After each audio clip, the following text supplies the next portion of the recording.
សូមជម្រាបសួរពុកម៉ែបងប្អូននៅពេលនេះខ្ញុំបាទសូមលើកយកតម្រុយឆ្នោតវៀតណាមម៉ោង 1:30 នាទីម៉ោង 4:30 នាទីម៉ោង 6:30 នាទីថ្ងៃទី 13 ខែមេសា ឆ្នាំ 2025 ដើម្បីមកចែកជូនពុកម៉ែបងប្អូនមុននឹងចូលដល់តម្រុយឆ្នោតខ្ញុំបាទសូមលើកយកតម្រុយឆ្នោតដែលបានឲ្យការពីម្សិលមិញដើម្បីមកទៀងទាត់ជូនពុកម៉ែបងប្អូនសម្រាប់ម៉ោង 1:30 នាទីម៉ោង 4:30 នាទីហើយនឹងម៉ោង 6:30 នាទីតម្រុយដែលបានឲ្យគឺមានលេខ10គុត42 08 56លេខអុសមាន2ខ្ទង់គឺអុសខ្ទង់40ហើយនិងអុសខ្ទង់50បន្តមកទៀតនេះខ្ញុំបាននឹងផ្ទៀងផ្ទាត់ជូនពុកម៉ែបងប្អូនសម្រាប់ម៉ោង 1:30 នាទី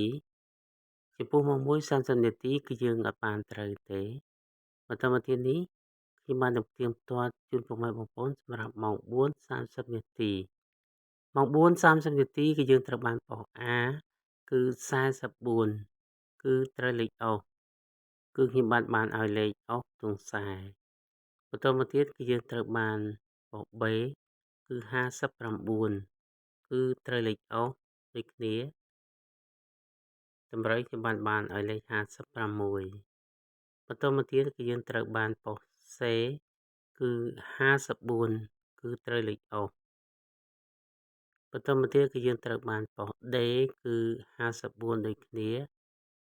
គឺត្រូវលេខអុសសរុបម៉ោង 4:30 នាទីគឺយើងត្រូវបាន4គ្រាប់បន្តមកទៀតនេះខ្ញុំបាននឹងផ្ទៀងផ្ទាត់ជូនពុកម៉ែបងប្អូនសម្រាប់ម៉ោង 6:30 នាទីម៉ោង 6:30 នាទីគឺយើងត្រូវបានប៉ុស A គឺ52គឺត្រូវលេខអុសបន្តមកទៀតគឺយើងត្រូវបានប៉ុស B គឺ03គឺត្រូវចូលខ្ទង់ខ្ញុំបានឲ្យលេខ08បន្តមកទៀតគឺយើងត្រូវបានប៉ុស C គឺ50គុតគឺត្រូវលេខអុសបន្តមកទៀតគឺយើងត្រូវបានប៉ុស D គឺ0វ៉ែនតាគឺត្រូវចូលខ្ទង់ដូច្នេះសរុបម៉ោង 6:30 នាទីគឺយើងត្រូវបាន4គ្រាប់បន្តមកទៀតនេះខ្ញុំបាទនឹងលើកយកតម្រុយសម្រាប់ថ្ងៃទី 13 ខែមេសា ឆ្នាំ 2025 ដើម្បីមកចែកជូនពុកម៉ែបងប្អូនដើម្បីចាក់ផ្សងសំណាងតម្រុយគឺមានលេខ93 16 06 63លេខអុសមាន2ខ្ទង់គឺអុសខ្ទង់0ហើយនិងអុសខ្ទង់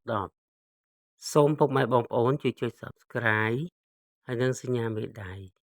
ចុចសញ្ញាកណ្ដឹងដើម្បីទទួលបានវីដេអូថ្មីៗដែលខ្ញុំបានចេញជារៀងរាល់ថ្ងៃ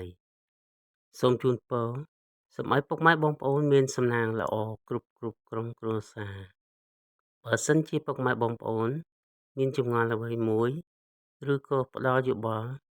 សូមជួយ comment នៅខាងក្រោមសូមអភ័យទោសចំពោះការខុសឆ្គងដោយអចេតនាណាមួយសូមអរគុណសូមជម្រាបលាជួបគ្នានៅវីដេអូក្រោយៗទៀត